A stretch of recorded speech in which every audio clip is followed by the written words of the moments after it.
ശാലിനിയുടെ latest എപ്പിസോഡിൽ ശിവനാണെങ്കിൽ വീണ്ടും പിന്നെ ആൻ്റണിയോട് പറയുന്നുണ്ട് പെങ്ങൾ വീട്ടിലുണ്ടോ എന്ന് വിളിച്ച് നോക്കടാ, എന്നിട്ട് കച്ചമുറയ്ക്ക് ഇറങ്ങടാന്ന് പറയുകയാണ്. ഈ സമയത്ത് അകത്തേക്ക് പോയ മഹേന്ദ്രനാണെങ്കിൽ തോക്കെടുത്തുകൊണ്ട് ഇറങ്ങുന്നുണ്ട്. നിർമ്മലയൊക്കെ തടയുന്നുണ്ട്. ശിവനുണ്ടല്ലോ, കാര്യങ്ങൾ നോക്കൂ എന്നൊക്കെ പറയുമ്പോൾ നീ അങ്ങോട്ട് മാറി നിൽക്കടിയെന്നും പറഞ്ഞ് നിർമ്മലയൊക്കെ തട്ടി ചന്ദ്രയൊക്കെ മാറ്റിയിട്ട് പിന്നെ മഹേന്ദ്രനും വെളിയിലേക്ക് ഇറങ്ങുന്നുണ്ട്. അന്നേരം വിളിച്ച് നോക്കടാന്ന് യോഹന്നാൻ പറയുന്നുണ്ട്. അന്നേരം പിന്നെ എൽസമ്മയെ ഫോൺ ചെയ്യുകയാണ്. അന്നേരം അവൾ വന്നോ എന്ന് ചോദിക്കുമ്പോൾ ഇല്ല എന്ന് പറയുകയാണ്. അന്നേരം വന്നില്ല എന്നിങ്ങനെ ആൻ്റണി പറയുമ്പോൾ ഒരു ബെഡ്റൂമിൽ പോയി നോക്കാൻ പറയടാ, അവൾ അവിടെ സുഖമായിട്ട് കിടന്നുറങ്ങുമായിരിക്കും, പഠനമുറിയിലൊന്നും കാണില്ല, പിന്നെ തണുപ്പല്ലേ എന്നൊക്കെ പറയുകയാണ്. അന്നേരം അമ്മച്ചി റൂമിൽ പോയി നോക്കുക എന്നിങ്ങനെ ആൻ്റണി പറയുമ്പോൾ എലിസമ്മ പോയി ഡോറ് തുറന്ന് നോക്കുകയാണ്. അന്നേരം ഡെയ്സി അവിടെ സുഖമായിട്ട് കിടന്നുറങ്ങുന്നു. അന്നേരം ഇവിടെ ഉണ്ടടാ എന്ന് പറയുന്നുണ്ട്. തുടർന്ന് ഫോൺ വയ്ക്കുകയാണ്. അന്നേരം പിന്നെ മകളെ, നിങ്ങളുടെ മകളിപ്പോൾ എവിടെയാണ്, എങ്ങനെയാണ്, പഠിക്കുന്നത് എപ്പോൾ, ഉറങ്ങുന്നത് എപ്പോൾ എന്നതൊക്കെ എനിക്കാണ് നിങ്ങളെക്കാൾ കൂടുതൽ തിട്ടം, നിങ്ങൾ അമ്മച്ചിയെക്കാട്ടിയും കൂടുതൽ തിട്ടം, അവളുടെ അമ്മച്ചിയെക്കാളും കൂടുതൽ തിട്ടം എനിക്കാണ് എന്നിങ്ങനെ പറയുമ്പോഴാണ്. അപ്പോൾ മഹേന്ദ്രൻ പറയുന്നുണ്ട് അപ്പോൾ മകളെ കിട്ടിയല്ലേ എന്ന് ചോദിക്കുകയാണ്. അന്നേരം പിന്നെ ഇനി പടപ്പുറപ്പാടൊക്കെ മതിയാക്കി ഇങ്ങോട്ട് ഇറങ്ങാൻ നോക്കിയത് അഗതി മന്ദിരോ സത്രമൊന്നുമല്ല, തോന്നുമ്പോൾ വലിഞ്ഞ് കയറാനായിട്ട് ഇനിയും നിങ്ങളുടെ മകള് പോയെന്നിരിക്കുമോ, നിന്റെ മഹാത്മ്യം കൊണ്ട് തന്നെയാണെന്നൊക്കെ പറഞ്ഞ് മഹേന്ദ്രനാണെങ്കിൽ യോഹന്നാനെ ഒരുപാട് കളിയാക്കുന്നുണ്ട്. എന്നിട്ട് ഡേവിസിനോട് ശിവൻ പറയുന്നുണ്ട് ഡെയ്സി ഇന്നലെ എൻ്റെ കൂടെ ആയിരുന്നു, അവളെ സൂക്ഷിക്കാനും അവളുടെ മനസ്സും ഒക്കെ മനസ്സിലാകാനായിട്ട് നിന്നെ കൊണ്ട് കഴിയില്ല, എന്നെ കൊണ്ട് എന്തായാലും കഴിയും, അങ്ങനെയുള്ളവൻ നിന്നെ കൊണ്ട് കഴിയില്ല, അപ്പോൾ അങ്ങനെയുള്ളവൻ കെട്ടാത്തതാണ് നല്ലത്, കിട്ടിയാൽ വെറും വേസ്റ്റാണ് എന്നിങ്ങനെ പറഞ്ഞ് ഡേവിസിനെ കളിയാക്കുന്നുണ്ട്. ഇനി എൻ്റെ വീട്ടിലേക്ക് അനാവശ്യമായിട്ട് വലിഞ്ഞ് കയറി വന്നാൽ ഭിത്തിയിൽ ഒട്ടിക്കും എന്നൊക്കെ ഈ മഹേന്ദ്രൻ പറയുന്നുണ്ട്. അന്നേരം അച്ഛൻ കൽപ്പിക്കും, ഞാനതങ്ങോട്ട് ചെയ്യുമെന്നിങ്ങനെ ശിവൻ പറയുകയാണ്. തുടർന്നും ശിവനോട് യോഹന്നാൻ പറയുന്നുണ്ട് ഇനി ഒരു വരവ് കൂടി എനിക്ക് വീട്ടിലേക്ക് വരേണ്ടി വന്നാൽ നിൻ്റെ അന്ത്യമാണ് എന്നൊക്കെ ഇങ്ങനെ യോഹന്നാനും തിരിച്ച് കട്ടയ്ക്ക് പറയുന്നുണ്ട്. പക്ഷേ ശിവൻ അത് കാര്യമാക്കുന്നില്ല. എന്നിട്ട് ഇനി ഇറങ്ങി പൊയ്ക്കൂടെ എന്നൊക്കെ വീണ്ടും മഹേന്ദ്രൻ ചോദിക്കുകയാണ്. തുടർന്ന് വാടാന്ന് വിളിച്ചുകൊണ്ട് ആൻ്റണിയെയും ഡേവിസിനെയും വിളിച്ചുകൊണ്ട് കാറിലേക്ക് യോഹന്നാൻ കയറാൻ തുടങ്ങുമ്പോൾ മഹേന്ദ്രൻ അവിടെ നിന്ന് പറയുകയാണ് ഡാ ശിവ എന്ന് വിളിക്കുന്നുണ്ട്. അപ്പോൾ ഇവർ തിരിഞ്ഞിരിക്കുകയാണ്. ആ ഗേറ്റ് അങ്ങോട്ട് ചാരി തരാം, അല്ലെങ്കിൽ അലഞ്ഞ് തിരിഞ്ഞ് നടക്കുന്ന പട്ടികളെല്ലാം കൂടി ഇങ്ങോട്ട് കയറി വരും, കന്നിമാസമൊന്നും അവറ്റകൾ നോക്കാറില്ല നിങ്ങൾ പറഞ്ഞ് കളിയാക്കുകയാണ്. അന്നേരം പോടാ എന്ന് പറഞ്ഞിട്ട് യോഹന്നാൻ അവരെയും കൂട്ടിക്കൊണ്ട് വണ്ടിയിൽ കയറി പോകുന്നുണ്ട്. പക്ഷെ അതിന് അവർ പോയ ശേഷമാണെങ്കിൽ മഹേന്ദ്രനാണെങ്കിൽ ശിവൻ്റെ അടുത്തേക്ക് വരുന്നുണ്ട്. അപ്പോൾ ശിവൻ ഒരു പ്രാവശ്യം മഹേന്ദ്രൻ്റെ മുഖത്തേക്ക് നോക്കിയിട്ട് അങ്ങ് മുഖം കുനിച്ച് കളയുകയാണ്. അപ്പം മഹേന്ദ്രൻ്റെ കാര്യം മനസ്സിലാവുന്നുണ്ട്. പക്ഷെ ഒന്നും പറയാതെ മഹേന്ദ്രൻ അകത്തേക്ക് കയറി പോകുന്നുണ്ട്. ഈ സമയം വിഷ്ണു ആണെങ്കിൽ കുട്ടികളെയും കൊണ്ട് സ്കൂളിലെത്തുന്നുണ്ട്. എന്നിട്ട് പപ്പി സത്യമാണെന്ന് പറയുന്നു. സത്യം ഇങ്ങനെ എടുത്ത് ആക്കുകയൊക്കെ ചെയ്യുന്നുണ്ട്. പപ്പി ഇറങ്ങുന്നുണ്ട്, ഫ്രണ്ടിൽ നിന്ന് ഇറങ്ങുന്നുണ്ട്.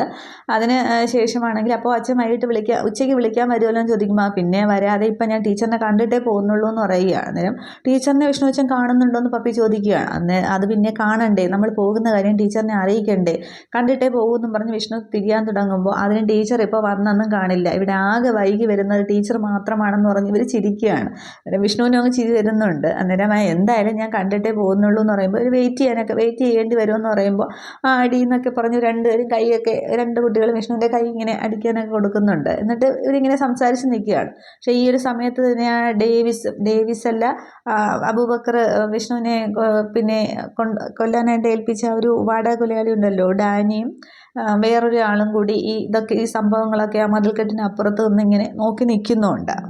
ഇതേ സമയം അവിടെ സത്യഭാമയും ശാരദാമ്മയും ഒക്കെ പൂജയ്ക്ക് കൊണ്ടുപോകേണ്ട പിന്നെ സാധനങ്ങളൊക്കെ റെഡിയാക്കുകയാണ്. പൂവൊക്കെ ഹാരമൊക്കെ കെട്ടുന്നുണ്ട്. പൊന്നിയും ശ്യാമയും കൂടി അപ്പുറത്ത് നിന്ന് വേണ്ടുന്ന അതൊക്കെ അവരൊക്കെ ചെയ്യുകയാണ്. എന്നിട്ട് പൂജയെക്കുറിച്ചൊക്കെ ചോദിക്കുമ്പോൾ സത്യഭാമയും ശാരദാമ്മയും ഒക്കെ പറഞ്ഞു കൊടുക്കുകയൊക്കെ ചെയ്യുന്നുണ്ട്. രാഘവൻ നായരുടെ അടുത്തേക്ക് വന്നിരിക്കുന്നുണ്ട്. അന്നേരമാണെങ്കിൽ അവരിങ്ങനെ പറഞ്ഞ് ചെയ്തുകൊണ്ടിരിക്കുകയാണ്. അന്നേരം പിള്ളയാണെങ്കിൽ 2-3 കരിക്കൊക്കെ ആയിട്ട് വരുന്നുണ്ട്. അന്നേരം 6 വേണമെന്ന് പറഞ്ഞില്ലേന്ന് ചോദിക്കുമ്പോൾ ബാക്കി വെളിയിലിരിപ്പുണ്ട് എന്ന് പറയുമ്പോൾ പൊന്നിയെ കളിയാക്കുക ചെയ്യുന്നുണ്ട് പിള്ള. ഇതും കൊണ്ട് ഇന്നിരിക്കും, തീരുമെന്ന് ചോദിക്കുമ്പോൾ ഒരു കൈ സഹായിക്കുന്നൊക്കെ പറയുമ്പോൾ പിള്ളയും കൂടി അവരോടൊപ്പം ചേരുന്നുണ്ട്. പൂ ഇറുക്കാനും അതൊക്കെ ഓരോ ഇതായിട്ട് വേർതിരിച്ചെടുക്കാനും ഒക്കെ ഇങ്ങനെ ചെയ്തുകൊണ്ടിരിക്കുകയാണ്. ഇതേസമയം അവിടെ വിഷ്ണു ആണെങ്കിൽ ടീച്ചറെ പ്രിൻസിപ്പലിനെ ചെന്ന് കാണുന്നുണ്ട്. എന്നിട്ട് പത്മിനിയും സത്യഭാമയും ഉച്ചയ്ക്ക് കൊണ്ടുപോകും, ഒരു യാത്രയുണ്ടോ എന്ന് പറയുമ്പോൾ എത്ര ദിവസത്തേക്കാണെന്ന് ചോദിക്കുമ്പോൾ എന്തായാലും 2 ദിവസം എടുക്കുമെന്ന് പറഞ്ഞ് വിഷ്ണുവിൻ്റെ ടീച്ചറോട് സംസാരിച്ചുകൊണ്ടിരിക്കുന്ന സമയത്ത് വന്ന 2 പേര് 2 സ്ഥലത്തായിട്ട് നിൽക്കുകയാണ്. എന്നിട്ട് ഈ വിഷ്ണു ചെയ്യുന്ന കാര്യങ്ങളൊക്കെ നോക്കുന്നുണ്ട്. അതിനുശേഷം ഈ ഡാനി ഒരാളാണെങ്കിൽ വിഷ്ണുവിൻ്റെ ജീപ്പിനകത്തേക്ക് ആ ബാക്ക് സീറ്റിലേക്ക് കയറുകയാണ്. മറ്റേ ആൾ നോക്കുന്നുണ്ട് വിഷ്ണു വരുന്നോ ഇല്ലയോ എന്ന്. അന്നേരം ടീച്ചറോട് സംസാരിച്ച് കഴിഞ്ഞ ശേഷം വിഷ്ണു ഇങ്ങനെ വരുമ്പോൾ ആൾ വരുന്നുണ്ടെന്ന് പറയുകയാണ്. തുടർന്ന് ഈ കയ്യിലുള്ള ക്ലോറോഫോം ആണെങ്കിൽ ഇങ്ങനെ കർച്ചീഫിലേക്ക് വെച്ചിട്ട് വെയിറ്റ് ചെയ്തിരിക്കുകയാണ് വിഷ്ണു വരുന്നത് നോക്കി. എന്നിട്ട് വിഷ്ണു വന്ന ഫ്രണ്ട് സീറ്റിലെ ഡ്രൈവർ സീറ്റിലേക്ക് അങ്ങോട്ട് കയറുമ്പോൾ തന്നെ ഇങ്ങനെ ക്ലോറോഫോം മണപ്പിക്കുന്നുണ്ട്. വിഷ്ണു അങ്ങോട്ട് ബോധം കെടുകയാണ്. ആ ഒരു ടൈമിൽ മറ്റേ നോക്കിക്കൊണ്ടിരുന്ന ആൾ വന്ന് വിഷ്ണുവിനെ ഡ്രൈവർ സീറ്റിൽ നിന്ന് തൊട്ടപ്പുറത്ത് സീറ്റിലേക്ക് നീക്കി വയ്ക്കുന്നുണ്ട്. ബാക്കി ഇരിക്കുന്ന ആൾ വിഷ്ണുവിനെ ഇങ്ങനെ കഴുത്തിനോട് ചേർന്ന് പിടിക്കുകയാണ്, വീഴാതെ ഇരിക്കുന്നത് പോലെ സീറ്റിൽ. എന്നിട്ട് വണ്ടി എടുക്കാൻ ശ്രമിക്കുന്നുണ്ട്. പക്ഷേ അപ്പോഴും ചാവി ഓൺ ആവുന്നില്ല. പക്ഷേ ഈ വിഷ്ണുവിനെ ആ ഒരു ബോധം കെടുത്തുന്ന ആ ഒരു ടൈമിൽ തന്നെ സത്യഭാമയാണെങ്കിൽ അവിടെ കറുക വൃത്തിയാക്കിക്കൊണ്ടിരിക്കുകയായിരുന്നു. അപ്പോൾ കയ്യിൽ കത്തി കൊണ്ട് മുറിയുന്നുണ്ട്. എന്നിട്ട് അയ്യോ എന്നും പറഞ്ഞ് വിളിക്കുമ്പോൾ അയ്യോ മുറിഞ്ഞോ എന്നും പറഞ്ഞ് ശാരദാമ്മയൊക്കെ ചോദിക്കുകയാണ്. പിള്ളേർക്ക് ഇങ്ങോട്ട് ഓടി വരുന്നുണ്ട്. അന്നേരം ചെറിയ മുറിവ് ഉള്ളൂ, വലുതായിട്ട് മുറിവൊന്നും ഇല്ലയെന്ന് ഭാമ പറയുന്നുണ്ട്. പക്ഷേ ആ ചെയ്തുകൊണ്ടിരുന്ന പൂവിലും അതിലൊക്കെ ആവുകയാണ്. അന്നേരം ഭാമ പറയുന്നുണ്ട് അയ്യോ ഇതിലൊക്കെ ആയല്ലോ, ഇതൊക്കെ വീണ് അശുദ്ധമായല്ലോ, അപ്പോൾ നമ്മൾ എങ്ങനെ പൂജയ്ക്ക് കൊണ്ടുപോകും, ഇനി ഇത്ര സമയത്തിനുള്ളിൽ ഇതൊക്കെ സ്വരുക്കൂട്ടി എടുക്കാൻ നമ്മളെ കൊണ്ട് സാധിക്കുമോ, നമ്മുടെ യാത്ര മുടങ്ങുമോ എന്നൊക്കെ പറയുമ്പോൾ എല്ലാവരും ഇങ്ങനെ വിഷമിച്ച് നോക്കിയിരിക്കുന്നുണ്ട്. അന്നേരം പിള്ള പൊന്നിയോട് പറയുന്നുണ്ട് അവിടെ ബോക്സിൽ മരുന്നും ഓയിൽമെൻറ്റും അതൊക്കെ ഇരിപ്പുണ്ട്, എടുത്തുകൊണ്ട് വാന്ന് പറയുമ്പോൾ പൊന്നി അവിടത്തേക്ക് പോകുന്നുണ്ട്. അന്നേരം ഇവിടെ ആണെങ്കിൽ വണ്ടി സ്റ്റാർട്ട് ആവുന്നില്ലല്ലോ. ഈ ഒരു ടൈമിൽ കമലിന് ഓട്ടോയിൽ എത്തുന്നുണ്ട്. അന്നേരം ആശാൻ അവിടെ ഉണ്ടോ, ആശാനെ വെയിറ്റ് ചെയ്ത് നിൽക്കുകയാണോ, ഡ്രൈവർ സീറ്റിൽ ഒരാൾ ഇരിക്കുന്നതായിട്ട് ഇങ്ങനെ ആ ഇതിൽ കൂടി കമലം കാണുന്നുണ്ട്. അന്നേരം ഓട്ടോ കാശ് കൊടുത്ത് പെട്ടെന്ന് കമലം തിരിയുമ്പോൾ അവിടെ വണ്ടി സ്റ്റാർട്ട് ആവുന്നുണ്ട്. അന്നേരം പെട്ടെന്ന് എടുക്കണമെന്ന് മറ്റേ ആൾ പറയുമ്പോൾ വണ്ടി എടുത്ത് അങ്ങ് പോകുന്നുണ്ട്. അന്നേരം കമലം പിന്നാലെ ഓടുന്നുണ്ട്. പക്ഷേ ആശാൻ എന്നെ കണ്ടിട്ടൊന്ന് നിർത്താഞ്ഞത്, ഇനിയിപ്പോൾ എന്നെ കണ്ടില്ലേ എന്താ പോയതെന്ന് ആലോചിച്ച് കമലിന് നിൽക്കുന്നുണ്ട്. തുടർന്ന് അവിടെ രോഹിത്താണെങ്കിൽ ഭാമയുടെ കയ്യിലെ മുറിവൊക്കെ വെച്ച് കെട്ടി കൊടുക്കുന്നുണ്ട്. അന്നേരം ഇതിപ്പോൾ നമ്മൾ ഇനിയിപ്പോൾ സാധനങ്ങളൊക്കെ അശുദ്ധമായില്ലേ, എന്തോ അപശകുനമാണ് എന്നിങ്ങനെ ഭാമ പറയുന്നുണ്ട്. അന്നേരം മൂർച്ചയുള്ള ആയുധം ഇങ്ങോട്ട് ഉപയോഗിക്കുമ്പോൾ സൂക്ഷിക്കണമായിരുന്നു, അല്ലാതെ ശകുനത്തെ എന്നും വെറുതെ കുറ്റം പറയണ്ട എന്നിങ്ങനെ രാഘവൻ നായർ പറയുന്നുണ്ട്. അന്നേരം ഭാമ പറയുന്നുണ്ട് അപ്പോൾ ഇനി ഈ സാധനങ്ങളൊക്കെ വാങ്ങിക്കണ്ടേ, അന്നേരം അത് നമുക്ക് പോകുന്ന വഴിക്ക് വാങ്ങാവുന്നതേ ഉള്ളൂ എന്നിങ്ങനെ ശാരദാമ്മ പറയുകയാണ്. അന്നേരം ശ്യാമ പറയുന്നുണ്ട് സത്യമ്മ കൈ അധികം അനക്കണ്ട, ഇനിയും ചോര പിടിഞ്ഞാലോ എന്ന് പറയുകയാണ്. അന്നേരം വിഷ്ണുവിനെ കുറിച്ച് ആലോചിച്ചപ്പോഴാണ് ഇത് സംഭവിച്ചത്. അവന് എന്തോ അപകടം പറ്റിയിട്ടുണ്ട്, എനിക്കൊരു മനസ്സമാധാനമില്ല, എനിക്ക് അവനെ ഇപ്പോൾ കാണണം, ഇപ്പോൾ സംസാരിക്കണമെന്ന് പറയുകയാണ്. അന്നേരം എന്തോ ഭാമ ഇത്, നീ വെറുതെ പറഞ്ഞ് വെപ്രാളപ്പെടാതെ പേടിക്കാതെ, അവനിപ്പോൾ ഇങ്ങനെ വരുമെന്ന് പറയുകയാണ്. അന്നേരം രാഘവേട്ടൻ അത് പറഞ്ഞാൽ മനസ്സിലാവില്ല, അവനെ ഒന്ന് ഫോണിലെങ്കിലും വിളിച്ചു താ, എനിക്ക് അത് മതി എന്ന് പറയുകയാണ്. അന്നേരം പിന്നെ ഈ ഒരു പേടിയാണെങ്കിൽ രോഹിത്തിനും പിന്നെ ശ്യാമയൊക്കെ ശാരദാമ്മയൊക്കെ വെപ്രാളപ്പെടുന്നുണ്ട്. അന്നേരം ശാരദാമ്മ പറയുകയാണ് പേടി കൂടിയിട്ടാണ്, രാഘവേട്ടൻ ഒന്ന് ഫോൺ വിളിച്ചു കൊടുക്കും, വിഷ്ണുവായിട്ട് സംസാരിച്ച് കഴിയുമ്പോൾ അതങ്ങ് തീരുമെന്ന് പറയുകയാണ്. തുടർന്ന് രാഘവൻ നായർ ഫോൺ എടുക്കുന്നുണ്ട്. അന്നേരം ചുമ്മാ ഇരുന്ന് പേടിക്കുകയും ചെയ്യും, ബാക്കിയുള്ളവരെ പേടിപ്പിക്കുകയും ചെയ്യുമെന്ന് പറഞ്ഞ് വഴക്ക് പറഞ്ഞുകൊണ്ടാണ് രാഘവൻ നായർ ഫോൺ വിളിക്കുന്നത്. അന്നേരം വിഷ്ണുവിൻ്റെ ഫോൺ അവിടെ ഡാനിയുടെ കയ്യിലിരുന്ന് ബെല്ലടിക്കുന്നുണ്ട്. പക്ഷേ ആ റിംഗ് ഉണ്ടെന്ന് രാഘവൻ നായർ പറയുകയാണ്. പക്ഷേ അത് ആദ്യം കട്ട് ചെയ്യുന്നുണ്ട്.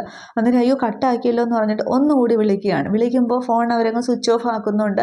വിഷ്ണുവിനെ ഇങ്ങനെ താങ്ങി ചേർത്ത് ആ സീറ്റിലേക്ക് വെച്ചിങ്ങനെ പിടിച്ചിരിക്കുകയാണ്. എന്നിട്ട് വണ്ടി ഓടിച്ച് പോകുന്നതേ ഉള്ളൂ അവർ. അന്നേരം ഇതിപ്പോൾ സ്വിച്ച് ഓഫ് ആണല്ലോ എന്ന് പറയുമ്പോൾ ഇപ്പോൾ ചിലപ്പോൾ ചാർജ് തീർന്നതായിരിക്കും എന്ന് രോഹിത്ത് പറയുന്നുണ്ട്. അന്നേരം ശാരദാമ്മയ്ക്ക് വെപ്രാളം വരുന്നുണ്ട്. പക്ഷേ ശാരദാമ്മ അത് വെളിയിൽ കാണിക്കാതെ പറയുകയാണ് അത് ചിലപ്പോൾ ശരിയായിരിക്കും, ഇന്നലെ രാത്രി ചിലപ്പോൾ ചാർജ് വച്ച് കാണൂല, അങ്ങനെ ആയിരിക്കും, ഇന്നിപ്പോൾ ഇത്ര നേരം ആയില്ലേ എന്ന് പറയുകയാണ്. അന്നേരം എന്നാലും ഞാൻ ഒന്നും കൂടി വിളിച്ചിട്ട് നോക്കട്ടെ എന്ന് പറഞ്ഞ് രാഘവനായുടെ കയ്യിൽ നിന്ന് ഫോൺ വാങ്ങിച്ച് സത്യഭാമ വിളിക്കുകയാണ്. അന്നേരം സ്വിച്ച് ഓഫ് ആണെന്ന് പറയുമ്പോൾ എന്തോ പറ്റിയിട്ടുണ്ട്, എന്തൊക്കെയാണ് എന്നൊക്കെ പറഞ്ഞ് ഇങ്ങനെ വെപ്രാളം കൂടുകയാണ്. അന്നേരം അവനിപ്പോൾ വരും, നമ്മൾ പോകാനുള്ള സമയമായില്ലേ, വരിക തന്നെ ചെയ്യുമെന്നിങ്ങനെ രാഘവൻ നായർ പറയുന്നുണ്ട്. പക്ഷേ രാഘവൻ നായർക്ക് അന്നേരം ഒരു വെപ്രാളവും ടെൻഷനും ബാക്കി എല്ലാവർക്കും ഭാമയുടെ ആദ്യം ഭാമയോട് എതിർത്തൊക്കെ എല്ലാവരും പറഞ്ഞെങ്കിലും പിന്നീട് എല്ലാവർക്കും ഒരു കുറേശ്ശെ പേടി വരുന്നുണ്ട്. ഇതേ സമയം അവിടെ കളക്ടറേറ്റിലെ ശാലിനിയാണെങ്കിൽ ക്യാബിനിലുണ്ട്. അനുപല്ലവി എന്തൊക്കെയോ ഫയലൊക്കെ നോക്കിക്കൊണ്ടിരിക്കുകയാണ്. തുടർന്ന് അനുപല്ലവിയോട് പറയുന്നുണ്ട് പരുത്തിക്കുന്ന് കോളനിയുടെ കാര്യത്തിൽ നമ്മളൊരു ആക്ഷൻ എടുക്കാത്തതിൽ റവന്യൂ സെക്രട്ടറിക്ക് നീരസം ഉണ്ടെന്ന് പറയുകയാണ്. അപ്പോൾ നമ്മളവിടെ പോയപ്പോഴുള്ള കാര്യങ്ങളൊക്കെ പറഞ്ഞിട്ടില്ലേ എന്ന് ചോദിക്കുകയാണ്. പക്ഷേ നമുക്കതുമായിട്ട് മുന്നോട്ട് പോകണം എന്ന് പറഞ്ഞിട്ട് ഞാൻ എന്തായാലും പുതിയ സർക്കിളിനെ വിളിച്ച് നോക്കട്ടെ എന്ന് പറഞ്ഞ് ശാലിനി റസാക്കിനെ വിളിക്കുകയാണ്. അന്നേരം പറഞ്ഞോളൂ മേഡം എന്ന് പറയുമ്പോൾ സർക്കാരിൻ്റെ ഭൂമി കയ്യേറിയ പരുത്തിക്കുന്ന് കോളനിയിലുള്ളവരെ എനിക്ക് ഒഴിപ്പിക്കണം, സീൽ വെക്കണമെന്നൊക്കെ പറയുമ്പോൾ മേഡം ധൈര്യമായിട്ട് പോകുന്നുള്ളൂ, പോലീസിൻ്റെ ഭാഗത്തു നിന്ന് എന്ത് സഹായം ഉണ്ടാകും, ഇനി അങ്ങനെ വേറൊന്നും അവിടെ ഉണ്ടാകില്ല എന്നിങ്ങനെ പറയുകയാണ്. എങ്കിൽ ഞങ്ങൾ ഇവിടെ നിന്ന് പുറപ്പെടുകയാണ് എന്ന് പറയുമ്പോൾ ഞാനും ഫോഴ്സിനൊപ്പം വരാം എന്നിങ്ങനെ റസാക്ക് പറയുന്നുണ്ട്. തുടർന്ന് റസാക്ക് അവിടെ നിന്ന് പുറപ്പെടുന്നുണ്ട്. ശാലിനി അനുപല്ലയോട് പറയുന്നുണ്ട് നമ്മളിപ്പോൾ തന്നെ പുറപ്പെടുകയാണ്, അറിയിക്കേണ്ടവരെ അറിയിച്ചോളൂ എന്ന് പറഞ്ഞിട്ട് അവർ അവിടെ നിന്ന് ഇറങ്ങുകയാണ്. രണ്ടുപേരും ഇങ്ങനെ രണ്ട് സൈഡിലായിട്ട് കാറിൽ പോകുന്ന റസാക്ക് ജീപ്പിൽ വരുന്നതും ശാലിനി അനുപല്ലവിയൊക്കെ കാറിൽ പോകുന്ന സീനും കാണിക്കുകയാണ്. അതിനുശേഷമാണ് ജോൺ ഇതൊക്കെ അറിയുന്നത്. ജോൺ ആണെങ്കിൽ മഹേന്ദ്രനെ ഫോൺ ചെയ്യുന്നുണ്ട്. അന്നേരം എന്തെങ്കിലും സന്തോഷമുള്ളതാണെന്ന് ചോദിക്കുമ്പോൾ ഇത് സന്തോഷമുള്ള കാര്യമൊന്നുമില്ല, അല്പം സങ്കടമാണ്. കളക്ടറാണെങ്കിൽ പുറത്തെ മുറിവൊക്കെ ഉണങ്ങി പടപ്പുറപ്പാടിന് ഒരുങ്ങിയിട്ടുണ്ടെന്ന് പറയുകയാണ്. അന്നേരം പുറത്തതല്ലേ ഒരുങ്ങിയിട്ടുള്ളൂ, അല്ല ഉണങ്ങിയിട്ടുള്ളൂ, പിന്നെ അകത്തെ മുറി ഉണങ്ങണ്ടേ ചോദിക്കുകയാണ്. അന്നേരം അതിനൊന്നും കാത്തു നിൽക്കുന്നില്ല, ഇവിടെ കോളനിയിലേക്ക് പുറപ്പെട്ടിട്ടുണ്ട് എന്ന് പറഞ്ഞ് കാര്യങ്ങൾ പറയുകയാണ്. അന്നേരം അപ്പോൾ എന്ത് വന്നാൽ കിട്ടിയതൊന്നും പോരല്ലേ എന്നിങ്ങനെ മഹേന്ദ്രൻ പറയുന്നുണ്ട്. അന്നേരം ഇത് ശാലിനി വിഷ്ണു എന്ന് പറഞ്ഞ തീക്കനലാണ്, അതിങ്ങനെ എരിഞ്ഞുകൊണ്ടേയിരിക്കും, ഒരു ഞെരിപ്പോട് മതി കൊട്ടാരം കത്തിക്കാൻ എന്നൊക്കെ പറയുമ്പോൾ കാടിളക്കി വന്ന കൊമ്പനെ തളച്ചമ്മൾ തിരിച്ച് കാട്ടിലേക്ക് അയച്ചിട്ടില്ലേ, പിന്നല്ലേ ഈ പിടിയാന്, ബാക്കി ഞാൻ നോക്കിയോളാം എന്ന് പറഞ്ഞിട്ട് ഫോൺ വയ്ക്കുന്നുണ്ട്. അതിനുശേഷം മഹേന്ദ്രനാണെങ്കിൽ ശിവന് ഫോൺ ചെയ്യുകയാണ്. എന്നിട്ട് ശിവന് ബുള്ളറ്റിൽ ഇങ്ങനെ പോയിക്കൊണ്ടിരിക്കുകയായിരുന്നു. അന്നേരം പറയച്ചാന്ന് പറയുമ്പോൾ ഈ കാര്യങ്ങളൊക്കെ മഹേന്ദ്രനാണെങ്കിൽ ശിവനോട് പറയുന്നുണ്ട്. അന്നേരം ബാക്കി കാര്യങ്ങൾ ഞാൻ നോക്കിക്കോളാം എന്ന് പറഞ്ഞിട്ട് ശിവൻ ഫോൺ വെച്ച് ഇങ്ങനെ നോക്കി നിൽക്കുന്നു. അവിടെ അവരാണെങ്കിൽ കോളനിയിലേക്ക് എത്തുന്നുണ്ട്. ഇത്രയുമുള്ള സീനെ കാണിക്കുന്നുള്ളൂ. പക്ഷേ ഈ ശിവൻ അവിടെ എത്തുന്നതിന് മുന്നേ ശാലിനിയാണെങ്കിൽ അതൊക്കെ സീൽ വെച്ച് ഇറങ്ങുമെന്ന് തോന്നുന്നു, അങ്ങനെ ഒരു സീൻ കാണിച്ചിട്ടുണ്ട്. അപ്പോൾ ഇനി എന്താവും എന്നുള്ളതാണ്. പക്ഷേ ഈ വിഷ്ണുവിനെ ഇവർ കൊണ്ടുപോയത് എങ്ങോട്ടാണ് എന്നുള്ളതും കാണിച്ചിട്ടില്ല. പക്ഷേ വിഷ്ണുവിന് ഇനി ബോധം വീഴുമ്പോൾ ഇവരെയൊക്കെ അടിച്ചമർത്തി ഇനി തിരിച്ച് വരുമോ, ഇനി അവരുടെ യാത്രയൊക്കെ എന്താവും എന്നുള്ളതാണ്. ഉച്ചയ്ക്ക് പോകുമെന്നാണ് പറയുന്നത്, ഏകദേശം ഉച്ചയോട് സമയമായിട്ടുണ്ട്. എന്താണെന്നുള്ളത് നമുക്ക് ബാക്കി എപ്പിസോഡ് വരുമ്പോൾ കാണാം. Okay, thank you.